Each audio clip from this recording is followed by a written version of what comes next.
Somewhere out there, beyond the stars you can see tonight, there might be a file with our planet's name on it. Not a myth, not a movie plot. A real working theory taken seriously by actual scientists, astrophysicists, and researchers who study the search for alien life for a living. The theory says something unsettling. It says we are not alone, we have already been found, and we have already been classified. And the reason we have never made contact is not because nobody is out there. It is because somebody already decided not to talk to us. Stay with me, because by the end of this, you will never look at the night sky the same way again.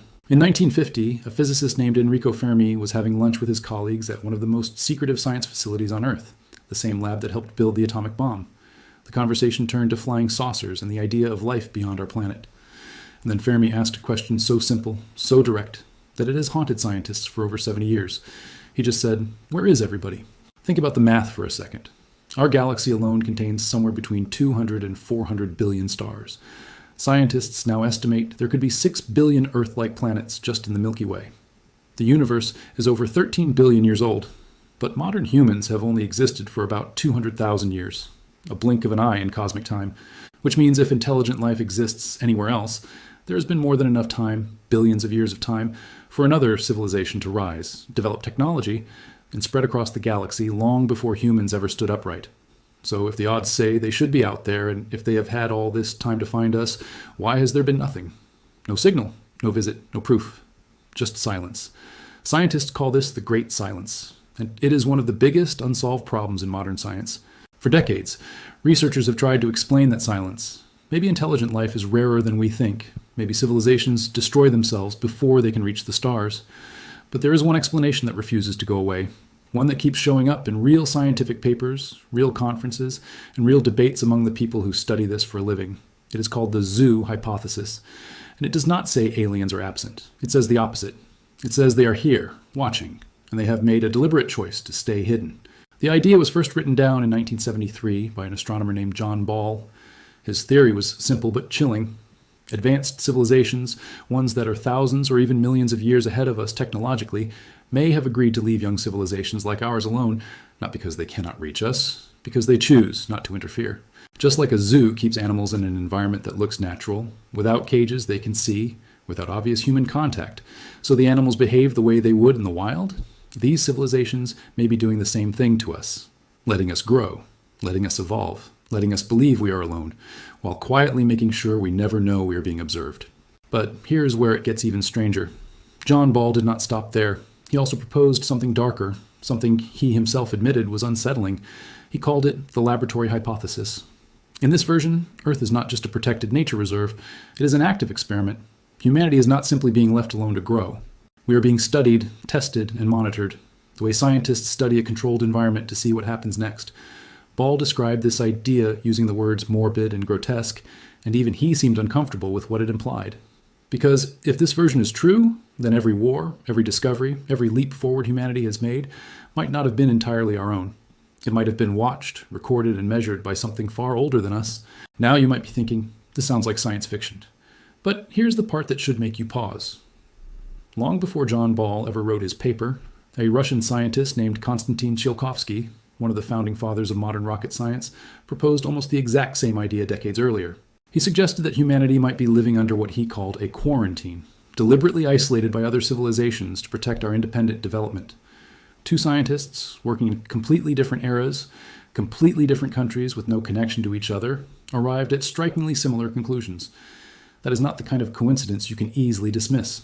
And this is not some forgotten idea sitting in a dusty old journal somewhere. This theory is still being taken seriously today. Not long ago, around 60 scientists who study the search for extraterrestrial intelligence gathered at a science museum in Paris for one purpose: to debate the Great Silence, to ask out loud in front of their peers, why have we still not heard from anyone? And the zoo hypothesis was one of the leading explanations on the table. Real researchers, real institutions, still debating in this decade whether we are being watched. So if this is true, if we really are being observed, the next question becomes obvious. What would happen if we tried to get their attention?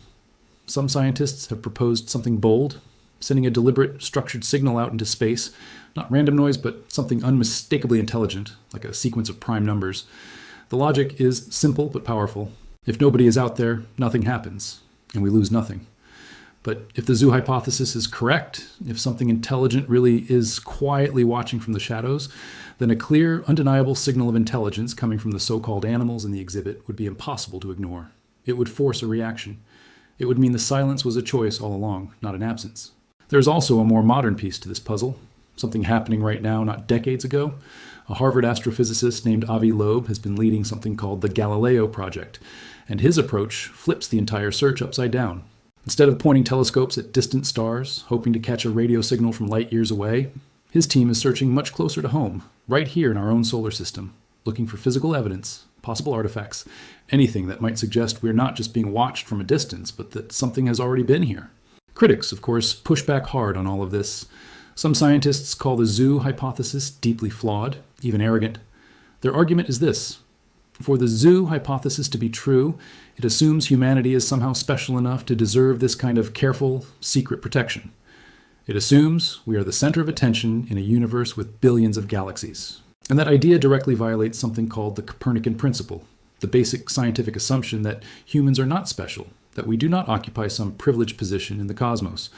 On top of that, critics say maintaining total secrecy across potentially thousands of advanced civilizations for millions of years, without a single slip, without a single leak, without a single mistake, sounds less like science and more like an impossible conspiracy. But here is the uncomfortable twist. The believers have an answer for that too. They argue that a civilization capable of crossing interstellar distances, capable of surviving and advancing for millions of years longer than humanity has even existed, might not need a secret pact or a spoken agreement at all. The silence itself could simply be the natural built-in behavior of any truly advanced species, something passed down, generation after generation, the same way certain instincts are passed down in nature without anyone needing to enforce a single rule. So where does that leave us? Are we genuinely alone in this entire universe, the only thinking, watching, wondering species in existence? Or are we exactly what the zoo hypothesis suggests, a young, developing civilization being carefully, deliberately, left undisturbed by something far older, far more advanced, and far more patient than we can even imagine, something that has already seen everything we are doing right now, watching, recording, waiting to see what we do next.